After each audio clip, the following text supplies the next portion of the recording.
Hello, my name's Tim Morning, and I'm doing a speech on deforestation and the harmful effects it has on the planet. Another thing I'll be touching on a lot is the Amazon rainforest.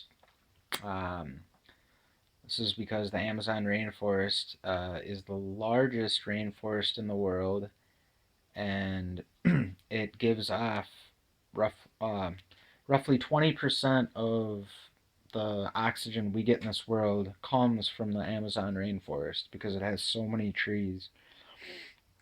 The Amazon is 2.7 million square miles. It is the most biodiverse rainforest in the world. It has 2.5 million species. Um, Most of those being insects and microorganisms and things that we can't see, but it has thousands and thousands of trees, plants, birds, fish, mammals, reptiles, amphibians, you name it. It's pretty much the New York City of forests. So, unfortunately, um, the Amazon is being deforested at a rate of 20,000 square miles per year. And this is a very, very serious issue. Deforestation is an action that has harmful effects on this planet. Um, I'll tell you a little bit about deforestation. Deforestation is the cutting down or burning of all the trees in an area. There's two different forms of deforestation. It's clear cutting and slash and burn. These are the two main forms. Clear cutting is pretty self-explanatory. You just cut down all the trees and haul them away. The other one's slash and burn. You cut them down and you light them all on fire. And this is supposedly burning the trees is good for the soil. It adds nutrients to the soil and it also makes for less time and effort hauling the remains away. Now, why would anybody do this? Why would anybody cut down an innocent tree or a whole forest at that matter? Well, there are some financial reasons people do it. I don't agree with it, but what main reason is timber. Uh, Loggers come in and they'll take the timber for lumber, for building houses and stuff, paper, or furniture. Another couple of reasons are they'll clear away a whole entire area to make room for cattle, great cattle to graze and farming. Also, just urban building. If you want to build a city, you need space for roads, houses, buildings, parks, you name it. And then lastly, fuel. Firewood. We all like to have a good fire every once in a while. So, thousands of, well, people have been clear cutting for thousands and thousands of years, but it's not till recently that people have actually discovered the bad side effects of it. um, Easter Island is one of my favorite examples. Easter Island was an island about 1,000 miles. Well, it still is an island, but people don't live there because they chop down all the trees. But I'll get to that. It's about 1,000 miles off the coast of Peru. Um, about 800 or 900 years ago, a group of Polynesians discovered it, and it was a pretty small island. It was only about 60 square miles, and there was about 1,000 people, and it was plentiful. They had tons of trees. They had trees for to make canoes. They had trees to build fires, trees for shade, trees that had animals that they could kill, and plants growing from them, and they also got this obsession with building these giant statues. And the only way to move these statues was to cut down all the trees and use them to roll on the logs. Well, that was a big mistake, because after they cut down all the trees, all the animals and fruit living in the trees went away. They lost all their trees for shade. They had no more firewood. They couldn't They couldn't build canoes. They basically starved to death. They turned to cannibalism and starved, and that was the end of that. Uh, so after hearing this story, uh, why have we not learned from this? We're just gonna keep cutting down trees, really? um, there's many negative effects of deforestation, but I'll narrow it down to just three.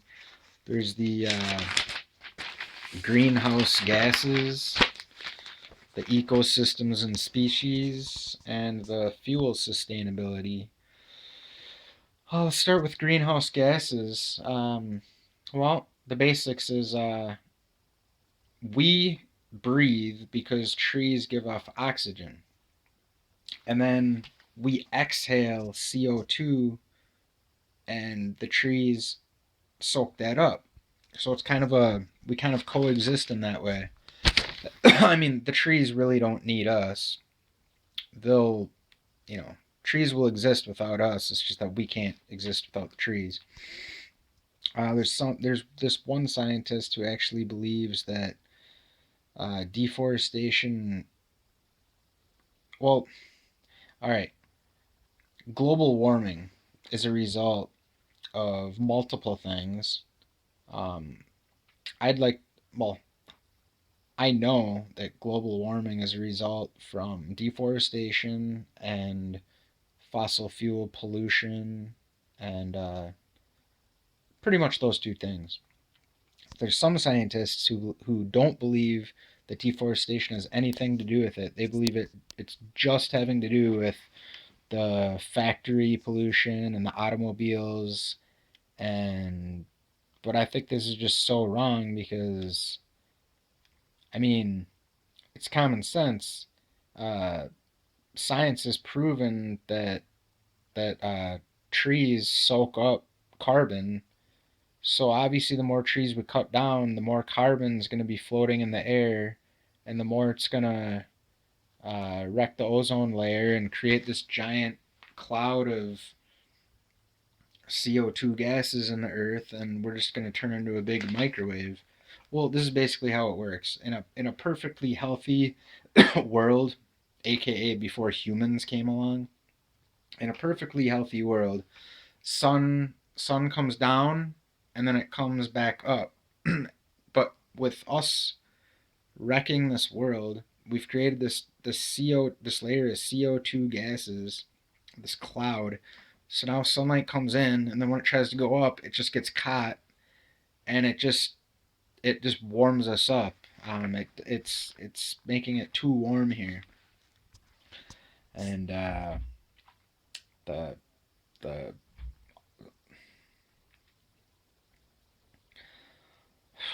so anyways, now on to ecosystems and species. Biodiversity is a very good thing. It's um, when a lumberjack goes into a forest and he chops down one tree, even one tree, he's not he's not just killing that tree. Think how many people, or how many people. Think of how many species are living in even just one tree. I bet you there's thousands just in one tree. And when you tear that down, you're potentially killing uh, thousands of animals. And when you go in and you clear out 20,000 square miles annually, you're potentially putting hundreds of species extinct every year. I mean, that's like if you go into New York City and you tear down one building, uh, yeah, that's cool. If you know nobody's living there, that's fine. Tear down the building. But before you go in and knock on every door and make sure nobody's in there, you don't know how many people you're killing. You don't know what you're destroying. Um, uh, it just deforesting does very very bad things to nature. Besides killing off species, it causes erosion. See, tree roots kind of serve two purposes. The main purpose is they reach down and they suck up water to help uh, to help the tree drink. the water and stay healthy. Another thing is it grabs onto soil so that if if a tree is on like a slight incline, like it kind of holds the soil in place. But without those trees there, if you get a hard rain, rain will just like sweep away a whole bunch of mud and create mudslides, and mudslides will kill. See, deforestation directly and indirectly kills species, because you'll directly kill the species if you tear down the tree, and then you'll indirectly kill a species if you create a mudslide or flash flooding that will just wipe away things. Also, uh, just areas you can actually create drought through deforesting. Because if you deforest a big enough area and we get enough global warming, an area that used to get rainfall might not get rainfall, and then all those species will die that way too. If you're a frog and you're used to drinking water every day, and then now you can't drink water, well, I guess you're SOL. Um, Also, when you let's talk about chemicals. When you clear out a forest and you build cattle, or like someone builds a farm field, well, guess what? Uh, when someone grows a field, they're gonna put a whole bunch of chemicals on it, and then when it rains, now the chemicals are gonna run down into streams, and those streams are gonna run onto rivers, and then you're basically polluting the a large area without even knowing it. Um, one people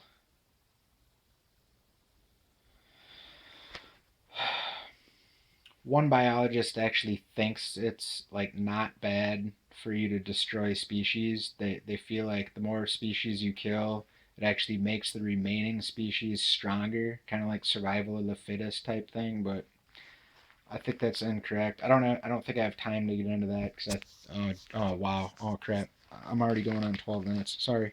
Um, okay, well, let's talk about fuel sustainability. This part's pretty interesting.